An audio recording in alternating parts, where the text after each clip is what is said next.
అమ్మాయిలైనా అబ్బాయిలైనా సరే నువ్వు అంతగా లవ్ చేస్తే మోసం ఎందుకు చేస్తున్నావు? అసలు ఒక అమ్మాయిని లవ్ చేసినప్పుడు తనతో ఉండొచ్చు కదా, ఒక అబ్బాయిని లవ్ చేసినప్పుడు తనతో ఎందుకు ఉండొచ్చు కదా. ఇప్పుడు ఒక అబ్బాయి చాలా బాగుండొచ్చు, కానీ నువ్వు ఒక కమిటెడ్ రిలేషన్షిప్ లో ఉన్నావు అంటే అబ్బాయి బాగున్నా సరే నీకు ఫీలింగ్స్ రాకూడదు, టు బి ఫ్రాంక్. ఎందుకంటే నీకు అందంగా ఉన్నా లేకపోయినా సరే కమిటెడ్ అంటే వాడి మీద ప్రేమ చూపిస్తున్నావు అంటే వాడే నీకు ఒక మహేష్ బాబు ప్రభాస్ లా కనిపించాలి గానీ నిజంగా మహేష్ బాబు గారు ప్రభాస్ గారు వచ్చినా సరే వాళ్ళు నీకు అందంగా కనిపించకూడదు.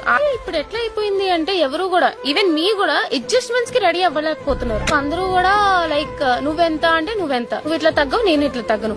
సో మెయిన్ కారణం ఏంటంటే ఈగో క్లాషెస్, దాని వల్ల బ్రేకప్స్ అవుతున్నాయి. అండ్ ఒకరితోనే ఎందుకు ఉండిపోవాలి, ఓపెన్ రిలేషన్షిప్ అంటారు, బెంచింగ్ అంటారు, సిట్టింగ్ అంటారు, ఏవేవో కొత్త పదాలు తీసుకొని వస్తున్నారు. సో దాని వల్ల ఏమైతుందంటే ఒకరితో ఉండలేకపోతున్నారు. ఈ ఒక ఫ్రూట్ తోనే ఎందుకు ఆగిపోవాలి, అసలు వరల్డ్ ఇన్ని ఫ్రూట్స్ ఉండగా అని చెప్పి ఒకరికి యాపిల్ కావాలి, బట్ యాపిల్ తో సరిపెట్టుకున్నా లేదు, అక్కడ పైనాపిల్ బాగుంది, ఆ పైనాపిల్ కూడా ఒకసారి టేస్ట్ చేసి వద్దామని చెప్పి అటు వెళ్తున్నారు. సో ఈ యాపిల్ ఇక్కడ పుచ్చిపడిపోతుంది అనమాట.